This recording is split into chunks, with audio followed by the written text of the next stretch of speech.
Welcome back to Simply Holistic. Dr. Tony here. Okay, as has been our custom, going by different science studies and papers, write-ups. This isn't a science study here, but it is something recent that has been put out. Now, I want to hit this today because I know that in our society, the media likes to take something from a science study, and then the media likes to give us a clickbait headline, and then tell us something. They cherry pick something from that study, and they'll tell us that in the headline and in the article. And the media manages to sell us on whatever they want us to believe. The media does this. They are really good at this. So this is something that the media has just put out for this holiday season. The title of this, Weight Loss by Intermittent Fasting Can Alter Your Brain Activity. So it's even clickbait for me. Those of you who have followed the videos know that I've done several on intermittent fasting, several. You can go back and check those videos to find out my opinion, my stance, my protocol, actually, with intermittent fasting. Weight loss. Of course, weight loss is going to be a popular thing. It may or may not be accomplished for you by intermittent fasting. That's the reality. It may or may not, for you specifically, happen because you decide to pursue intermittent fasting. But this title goes beyond that. Weight loss by intermittent fasting can alter your brain activity. So then the automatic question is, it's the media. So it's designed to be a shock and awe headline. It's designed that way to get you to look. Obviously, it got me to look. Then the question is this altered brain activity a good thing or a bad thing? And honestly, I don't think there's going to be any sweeping across the board answer for that. But we're going to take a minute. I'm actually going to go through this write-up a little bit. Let me see how long this goes. Okay. Yeah, I think we should be able to cover this. Okay. A popular diet regimen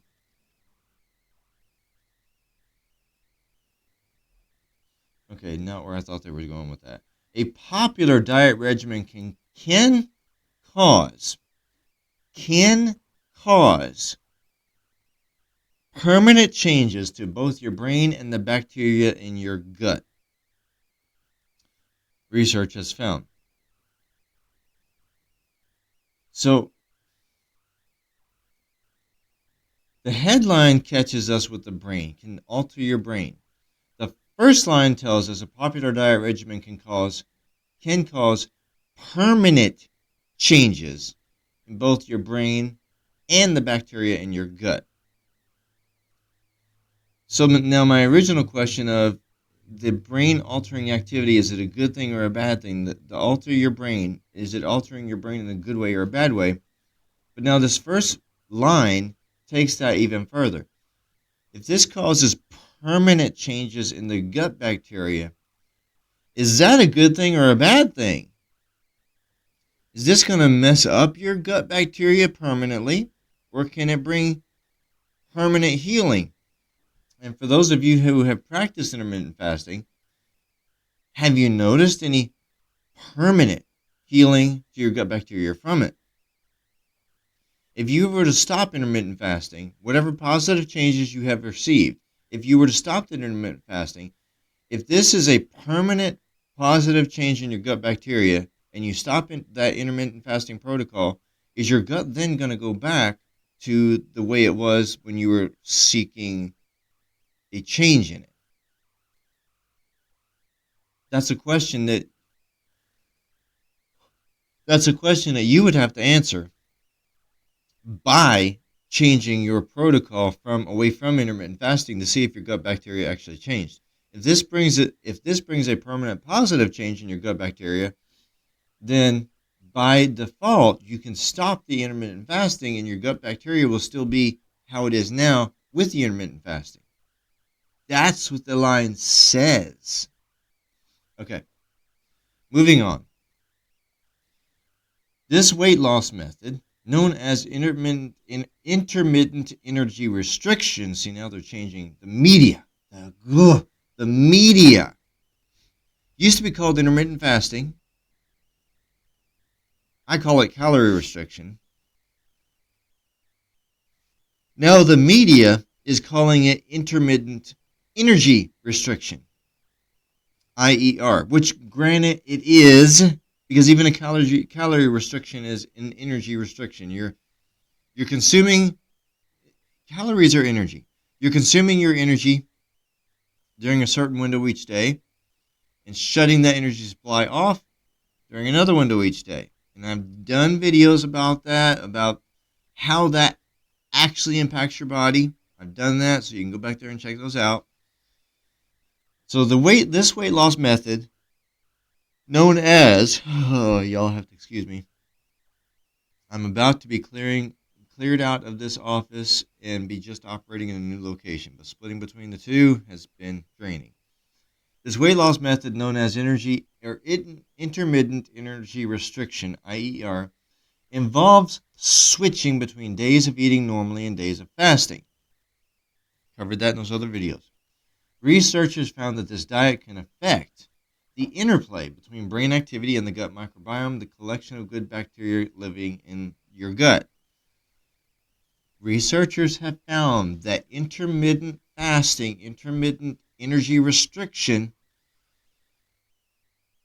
impacts the connection between your brain activity and the gut microbiome.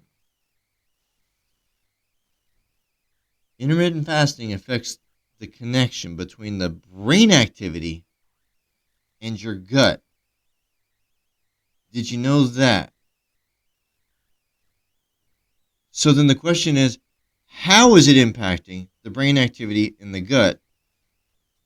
We usually practice intermittent fasting because we want a positive change in the gut, right? Now we have to realize that the positive change that we're seeking in the gut is also impacting actual brain activity. Would that be in a good way or a bad way? Well, as I have told many people, when you cut carbs for any extended period of time, I know this is talking about intermittent fasting, I know, but carb cutting is a part of that. I realize you may be shoving the carbs in during your eating window. I realize that. But carb cutting is still a part of this protocol. If you cut carbs for any extended period of time,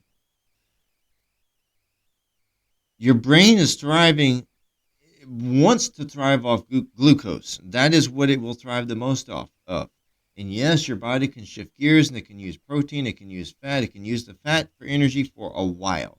It can use the fat for energy for a while for the brain activity, but then after a while, that diminishes also. You do carb cutting for any extended period of time, you're gonna end up with a brain fog. What? What was I saying? What was I doing? Where was I going? You're gonna have a brain fog. If you do carb cutting for any extended period of time, you're going to have a brain fog. You just are. So, my question is that, because it doesn't say here, is that the connection they see with the brain activity from the gut microbiome? Did they see brain fog as the change in brain activity? I don't know. It is something for you to be aware of, though, if you're going to do this. Understanding these relationships, the team said, could shine a light on the factors involved in successful dieting and maintaining a healthy weight. The full findings of the study were published in the journal Frontiers in Cellular and Infection Microbiology. The composition of the gut microbiome, quoting, the composition of the gut microbiome is greatly influenced by dietary choices. We know that, right? I hope. A researcher at the Health Management Institute in Beijing told Newsweek, altering one's dietary habits leads to changes in the microbiome's composition. Altering one's dietary habits, which you're ingesting, taking in, leads to changes in the microbiome's composition. Logical so far, right? Other studies have also demonstrated that intermittent fasting can modify the diversity and composition of the gut microbiome. Okay. And that's why people do this, right? So Zheng and colleagues on the team monitored the gut microbiome, blood, and brain activity of 25 Chinese adults with an average age of 27 years. All the participants were obese, with a body mass index, hate that system, between 28 and 45. A person is classified as obese if the BMI is over 30. Obesity is a major risk factor for several diseases, including cardiovascular disease and diabetes. Over 1 billion people worldwide are obese, and many try to lose weight using various diets, including IER, intermittent energy restriction. In this study, each participant underwent 2 dietary phases, a high-controlled fasting phase and a low-controlled fasting phase. During the high-controlled phase, participants spent 32 days receiving meals from dietitians that slowly decreased in calorie count down to 1/4 of their basic energy needs. During the high-controlled phase, these participants spent 32 days being handed meals that slowly, a calorie restriction over 32 days, and it cut them down to 1/4 of their basic energy needs. So this study, intermittent fasting, was over 32 days. So it's not this is not any type of protocol that anybody uses today. But for this study, so that by itself, the protocol layout by itself would dictate that these results would not be accurate to what people in real life actually experience today, because this was a decrease over 32 days.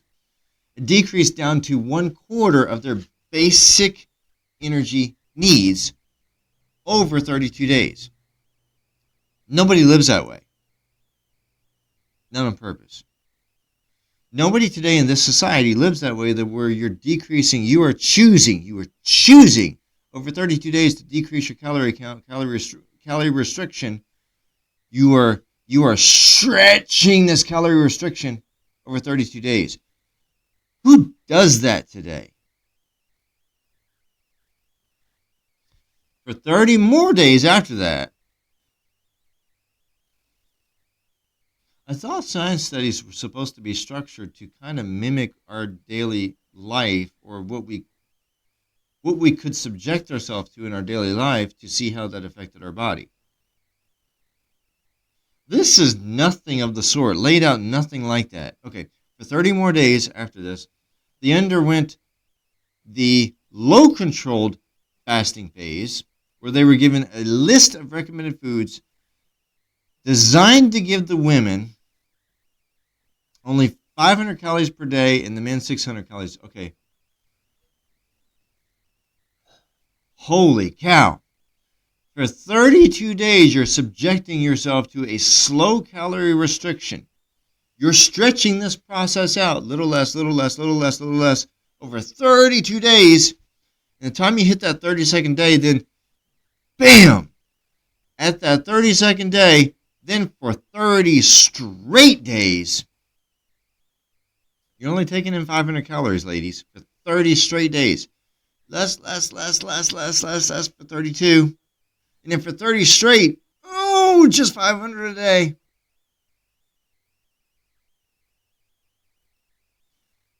Who in real life does this? This is how this science study was set up. Who in real life would want to do this? Okay. Following these fasts,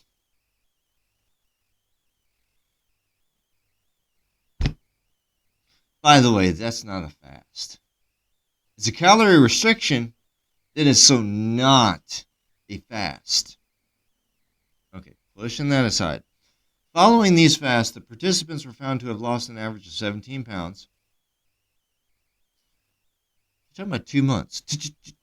2 months. 32 days and 30 days. You're talking about 2 months. They lost 17 pounds. An average of 17 pounds over 2 months. Roughly 7.8% of their average body weight.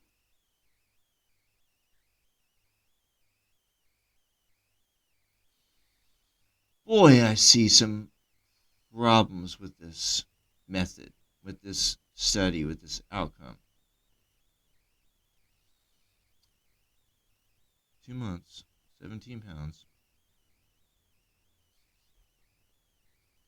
Boy, you could do an average diet system and lose 2 pounds a week and be where that is without the excruciating 32 days, pull the calorie count back. For 30 days after that, just, you're barely eating anything. Who does this? Who would choose to do this? Okay. The authors also found that the patient's microbiomes changed, with some bacterial species increasing sharply in numbers while others, including E. coli, fell. Okay, so that's not a bad thing. E. coli is a common bacteria. Some strains cause sickness and diarrhea, urinary tract infections, respiratory illness, and pneumonia.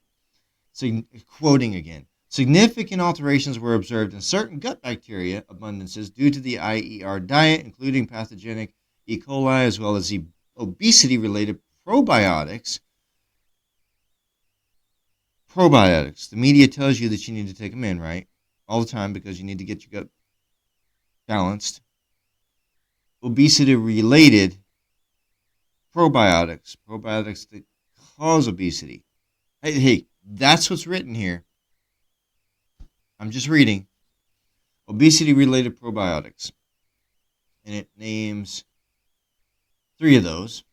However, it should be noted that data regarding the gut microbiome is extensive. Therefore, further research is required to explore specific microbial populations involved in weight loss. Could it be possible that some of the probiotics that you're taking in are actually contributing to you struggling to lose weight? Have you ever thought about that? Some of the probiotics that you're taking in could actually be contributing to your struggle to lose the weight. Just saying. We just read it.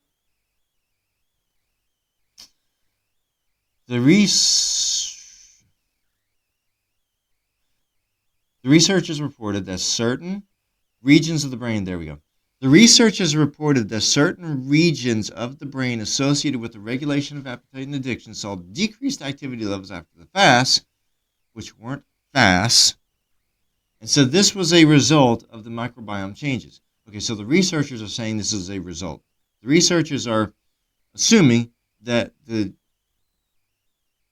changes here, which in the beginning they said were permanent changes, permanent alterations in the brain activity, the researchers then are assuming, it doesn't say assuming, it says reported, but I'm saying they were assuming, the regions of the brain associated with the regulation of appetite and addiction saw decreased activity levels, so your appetite was suppressed because of the fasts, which weren't fast, it was just calorie restrictions. But that goes without saying. If you restrict your calories long enough, the stomach is going to shrink. Your stomach is going to shrink. That is fact. You restrict your calories long enough, your stomach is going to shrink. Is the hormone that tells you that you're hungry going to slow down some? Well, yeah, your stomach is shrinking, so there's going to be a change in the signaling. So the regulation of appetite went down. And addiction.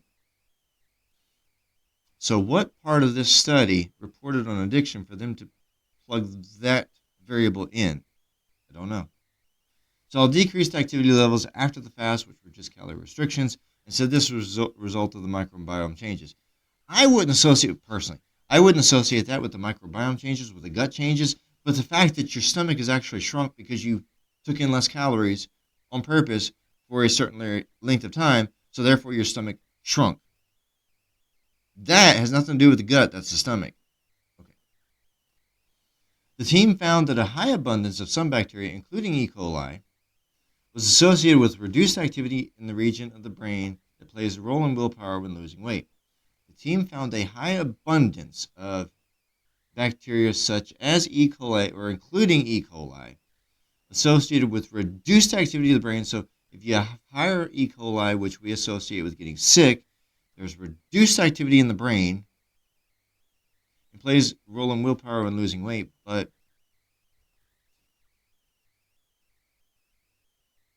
reduced activity in the brain.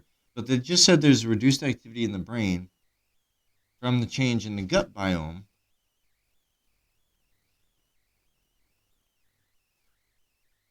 So now they're saying, okay, so E. coli was the change in the gut biome. Okay.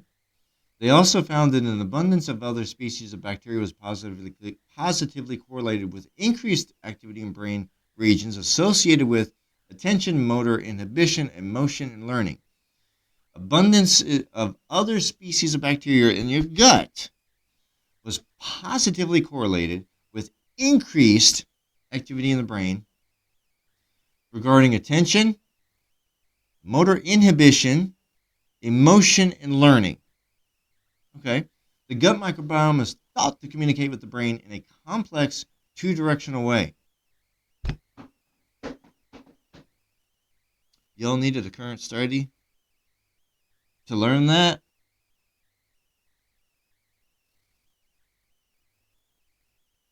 The bones housing the nervous system. A complex, two-directional system. A complex, two-directional system. The brain at the top of the nervous system. The gut along and at the bottom of the nervous system. Obviously, there's a complex, two-directional communication there. Come on, scientists. Y'all are supposed to be actually learning science. Okay. The microbiome produces neurotransmitters and neurotoxins. Yeah, the gut biome produces neurotransmitters and neurotoxins, which access the brain through nerves. Really?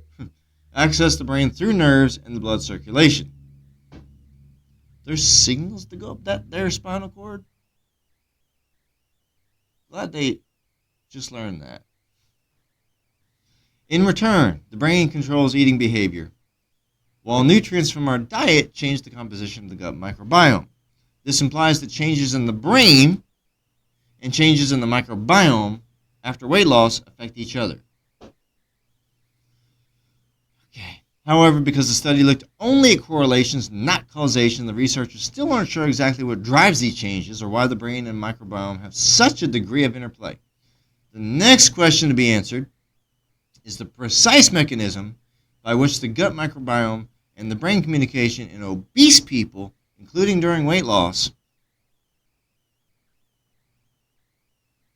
The next question to be answered is the precise mechanism by which the gut and the brain communicate in obese people, especially during weight loss. Okay? He asked what specific gut microbiome and brain regions are critical for successful weight loss and maintaining a healthy weight.